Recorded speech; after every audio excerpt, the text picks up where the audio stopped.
Class 8 Bihar board Hindi की पुस्तक है बसंत भाग तीसरा, जिसमें अध्याय हमारा 13 है बाज और सांप। ये आखिरी चैप्टर है, तो हम इस चैप्टर के सारे प्रश्न उत्तर को हल करेंगे। ये बाज और सांप जो है निर्मल वर्मा द्वारा लिखित एक बोध कथा है, यानी एक कहानी है। बोध कथा मतलब ये ऐसी कहानी है जिसे पढ़ने के बाद आपको कुछ न कुछ सीखने को मिलेगा। तो इस कहानी में बाज और सांप कहानी में जिनमें दो विपरीत स्वभाव जीव है, कौन से, बाज और सांप के माध्यम से जीवन के संघर्ष और स्वतंत्रता के महत्व को दर्शाया गया है। सांप का स्वभाव एक अंधकारी दुर्गंध युक्त गुफा में रहता है और अपनी सुरक्षित जीवन शैली को सुखद मानता है, भले ही वो कायरतापूर्ण हो। ठीक है। और वही बाज का स्वभाव साहसी स्वतंत्र प्रकृति का है, आकाश में उड़ना पसंद करता है, अपनी स्वतंत्रता के लिए जीवन और संघर्ष में विश्वास रखता है और बलिदान दे देता है। ठीक है, संघर्ष करते हुए। तो यही कहानी है, आपको काफ़ी अच्छे से पढ़ लेनी है। तो चलिए हम इसके प्रश्नों को हल करते हैं। तो सबसे पहले इसके शीर्षक और नायक से सवाल है। लेखक ने इस कहानी का शीर्षक कहानी के दो पात्रों के आधार पर रखा है, कौन से, बाज और सांप। तो लेखक ने बाज और सांप को ही क्यों चुना है इस कहानी का शीर्षक, आपस में चर्चा कीजिए। तो लेखक द्वारा बाज और सांप को ही शीर्षक चुनने की क्या वजह है, तो हम इसका उत्तर हम ऐसे करेंगे। लेखक ने कहानी का शीर्षक कहानी के दो मुख्य पात्र बाज और सांप पर रखा है। लेखक बाज और सांप पात्र को चुनने का मुख्य कारण इनके विपरीत स्वभाव का गुण प्रतिनिधित्व करते हैं। ठीक है, कौन से स्वभाव, बाज जहाँ आकाश की असीम ऊंचाइयों और स्वतंत्रता, यहाँ पे साहस का प्रतीक है, वही सांप अपने गुफा के सीमित दायरे कायरता का प्रतीक है। इन दोनों के बीच संघर्ष और संवाद यानी बातचीत कहानी को एक दिशा देते हैं और यह शीर्षक पूरी कहानी का सार प्रस्तुत करता है। तो इसीलिए लेखक ने इस कहानी का जो शीर्षक है बाज और सांप को चुना है, इसके स्वभाव, इनके गुण को ध्यान में रखते हुए। बात समझ में आ गई, ये आपका उत्तर हो गया। अब इसके बाद देखिए कहानी से पहला सवाल है। घायल होने के बाद भी बाज ने यह क्यों कहा, मुझे कोई शिकायत नहीं है, विचार कीजिए। देखिए इसका उत्तर हम लिखेंगे, बाज को अपने जीवन में विस्तार और वीरता से ही आनंद की प्राप्ति हुई थी, इसलिए घायल अवस्था में भी जब वो सांप की बिल के पास गिरा तब उसने यही कहा कि भले ही मृत्यु पास हो परंतु मुझे अपने जीवन से कोई शिकायत नहीं है। मैंने ज़िंदगी को जी भर के जिया है, दूर दूर तक उड़ानें भरी है, आकाश की असीम ऊंचाइयों को छुआ है, अब मुझे जीवन से कोई शिकायत नहीं है। ठीक है, तो इसीलिए उसने ये बातें कही कि मुझे जीवन से कोई शिकायत नहीं है। अगला है दूसरा, बाज जीवन भर आकाश में ही उड़ता रहा, फिर भी घायल होने के बाद भी वह उड़ना क्यों चाहता था। इसका उत्तर करेंगे हम, बाज घायल होने के बाद भी असीम आकाश की ऊंचाइयों को छूना चाहता है। उसका मुख्य कारण था, इसका मुख्य कारण उसकी साहसी प्रवृत्ति, असीम आकाश से प्रेम तथा जीवन से हार ना मानने की इच्छा। वह कायरों की भांति मरने के बजाय संघर्ष करना चाहता था, चाहे प्राण ही न क्यों चले जाएं। इसीलिए घायल होने के बाद भी उसे उड़ने की इच्छा थी। देखिए अगला सवाल क्या है, तीसरा, सांप उड़ने की इच्छा को मूर्खतापूर्ण मानता था, यानी जो उड़ता है वो मूर्ख है। ठीक, फिर उसने उड़ने की कोशिश क्यों की।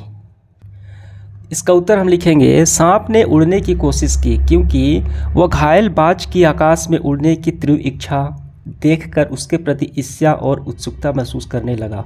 बाज घायल हो गया है, ठीक है, मृत्यु करीब है, फिर भी उसे उड़ने की इच्छा है।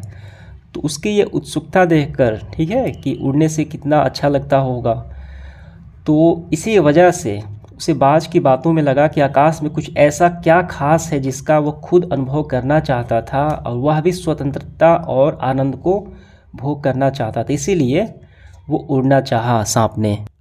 अगला सवाल है चौथा, बाज के लिए लहरों ने गीत क्यों गाया था। देखिए घायल अवस्था में भी बाज ने जब उड़ना चाहा तो उसके पंख तब बुरी तरीके से खराब हो चुके थे, ठीक, खून से लथपथ था, तो वो नीचे गिर गया समुद्र में और वो डूब गया। तो उसके पश्चात लहरों ने बाज के लिए इसलिए गीत गाया क्योंकि वह बहुत साहसी और वीर था। घायल होने के बावजूद उसने हिम्मत नहीं हारी और जीवन के खतरे का सामना किया, जिसके कारण लहरें उसके वीरता और बलिदान से प्रभावित होकर उसके सम्मान में गीत गा रही थी। ठीक है, कि लास्ट घड़ी में भी ठीक उसने अपने असहाय महसूस नहीं किया और साहस और वीरता का परिचय दिया। ठीक है, तो ऐसे आपका उत्तर हो गया। देखिए 5वां सवाल है, घायल बाज को देखकर सांप क्यों खुश हुआ होगा। बाज जब सांप के गुफा में गिरा तो वो डर गया। ठीक, तो घायल बाज को देखकर सांप इसलिए खुश हुआ होगा क्योंकि अब बाज से उसका कोई खतरा नहीं था। बाज जो सांप का स्वाभाविक शिकारी और शत्रु होता है, अब असहाय अवस्था में था और उसे मार नहीं सकता था। इस स्थिति ने सांप को बाज के ताने कसने और उसकी बुरी हालत पर खुश होने का अवसर दिया, इसी कारण वो खुश हुआ। ठीक है, तो हमने ये 5 सवाल को हल कर लिया। अब इसके बाद कहानी से आगे वाले सवाल देखिए 4 हैं। क्या है, कहानी में से वे पंक्तियाँ चुनकर लिखिए जिनमें स्वतंत्रता की प्रेरणा मिलती हो। उन पंक्तियों में से तो हम लिखेंगे, तो यहाँ पे मैं लगा देता हूँ स्क्रीनशॉट, वहीं आपसे कर लेने हैं। दूसरा है, लहरों का गीत सुनने के बाद सांप ने क्या सोचा होगा। क्या उसने फिर से उड़ने की कोशिश की होगी। अपनी कल्पना से आगे की कहानी पूरी कीजिए, तो यहाँ पे मैं लगा देता हूँ, आपको कर लेने हैं। तीसरा है, क्या पंछियों को उड़ते समय सचमुच आनंद का अनुभव होता होगा। बिल्कुल होता होगा। या स्वाभाविक कार्य में आनंद का अनुभव होता ही नहीं। विचार प्रकट कीजिए, इसका भी उत्तर आपको लिख लेने हैं। 4 नंबर, मानव ने हमेशा पंछियों की तरह उड़ने की इच्छा की है। आज मनुष्य उड़ने की इच्छा किन साधनों से पूरी करता है। हवाई जहाज़ से, पैराशूट से, ठीक है, तो हेलीकॉप्टर से, कई तरीके की विशेष आधुनिक मशीनें हैं। तो इसका भी उत्तर आपको कर लेने हैं। अब इसके बाद देखिए इसका आखिरी पॉइंट है, अनुमान और कल्पना। यदि इस कहानी के पात्र बाज और सांप ना होकर कोई अन्य होते, कोई दूसरा होता, तब कहानी कैसी होती, कल्पना से लिखिए।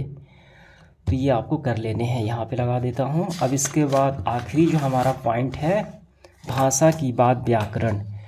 कहानी में से आपकी पसंद के 5 मुहावरे चुनकर उनका वाक्य प्रयोग कीजिए। तो ये आपको कर लेने हैं ऐसे। इसके बाद आखिरी सवाल है, आरामदेह शब्द में देह क्या है, ये प्रत्यय है जो ये आखिरी में लगता है किसी शब्द के। ठीक है, तो उसी तरीके से यहाँ पे सुखद, सुखदाता, सुखदाई, इनके क्या हम बनाने हैं, प्रत्यय लिखना है। सुखद का क्या है, द है, इसका क्या है, दाता है। तो इस तरीके से आपको करना है और ये सेशन समाप्त हुआ। धन्यवाद।